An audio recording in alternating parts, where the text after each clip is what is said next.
मराठा आरक्षणाबाबत सरकारने सादर केलेल्या प्रतिज्ञापत्रावरती आज मुंबई उच्च न्यायालयात सुनावणी होणार आहे। यासाठी उच्च न्यायालयाच्या सुरक्षेत आता वाढ करण्यात आलेली आहे। अमेय राणे आमचे प्रतिनिधी न्यायालयाच्या बाहेरून आपल्याला अधिक माहिती देतील। अमेय, सुनावणीला कधीपर्यंत सुरुवात होणार आहे आणि जी सुरक्षा व्यवस्था तैनात करण्यात आलेली आहे त्याबद्दलचे काय तपशील?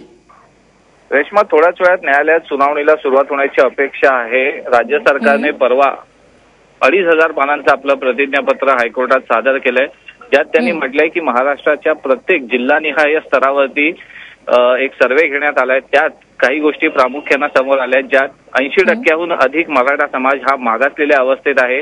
सरकारी नोकऱ्यांमध्ये मराठा लोकांचं जे प्रमाण आहे ते कमी आहे। त्याचबरोबर आत्महत्या करणाऱ्या शेतकऱ्यांमध्ये सर्वाधिक संख्या ही मराठा शेतकऱ्यांची आहे। त्याचबरोबर 80%हून अधिक मराठा समाजातील कुटुंबांचं वार्षिक सरासरी उत्पन्न हे 1 लाख रुपयांच्या कमी आहे।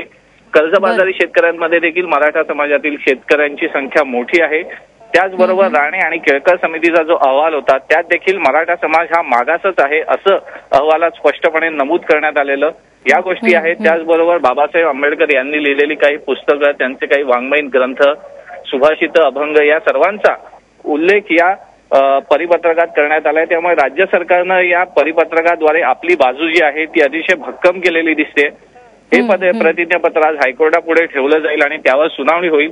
या दरम्यान विरोधक जे आहेत ते कोणत्या मुद्द्यावर आपली बाजू मांडतात हे देखील पाहणं उत्सुकतेचं आहे। मात्र या सर्वांच्या पार्श्वभूमीवर आज हायकोर्टात जो आहे तो चोख बंदोबस्त ठेवण्यात आलेला आहे। मुंबई पोलिसांचं दंगल विरोधी पथक जे आहे ते इथं तैनात करण्यात आलेलं आहे। मुंबई पोलिसांची जादा कुमक मागवण्यात आलेली आहे, कारण की कालच मुंबईत महापरिनिर्वाण दिन साजरा करण्यात आलेला आहे। आंबेडकरी जनता देखील इथं मोठ्या प्रमाणात या परिसरात उपस्थित आहे। त्यामुळे कुठलाही समाजात तेढ निर्माण होईल अशी घटना घडू नये, अनुचित प्रकार घडू नये आणि कायदा सुव्यवस्थेवर प्रश्नचिन्ह निर्माण होऊ नये याची खबरदारी म्हणून मुंबई पोलिसांनी हा सुरक्षेचा उपाय केलेला आहे। रेश्मा, निश्चित अमेय, उच्च न्यायालयातल्या घडामोडींवरती तू नजर ठेवून राहा। तुर्तास धन्यवाद तू दिलेल्या सगळ्या सविस्तर माहितीबद्दल।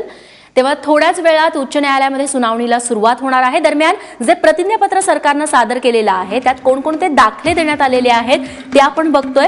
80% मराठा समाज हा मागासलेला असल्याचा गोखले इन्स्टिट्यूटचा अहवाल आहे, त्याचे दाखले या प्रतिज्ञापत्रात देण्यात आलेत। आत्महत्या करणाऱ्यांमध्ये सर्वाधिक मराठा शेतकरी असल्याचं देखील या प्रतिज्ञापत्रात सरकारकडून म्हटलं गेलंय। कर्जबाजारी शेतकऱ्यांमध्ये मराठ्यांचं प्रमाण अधिक आहे, ही देखील बाब न्यायालयासमोर मांडण्यात आलेली आहे। सोबतच 80% मराठा कुटुंबांचं वार्षिक उत्पन्न हे 1 लाखांपेक्षाही कमी आहे, ही बाब देखील या प्रतिज्ञापत्रात नोंदवण्यात आली आहे। सरकारी नोकऱ्यांमध्ये मराठा समाजाचा टक्का हा घसरलेला आहे। सोबतच आर्थिक सामाजिक दृष्ट्या मराठा समाज मागासलेला असल्याचा राणे आणि केळकर समितीचा अहवाल आहे, त्याचा देखील दाखला या प्रतिज्ञापत्रात सरकारकडून देण्यात आला। आता यावरती उच्च न्यायालयात काय सुनावणी होते ते बघावं लागेल।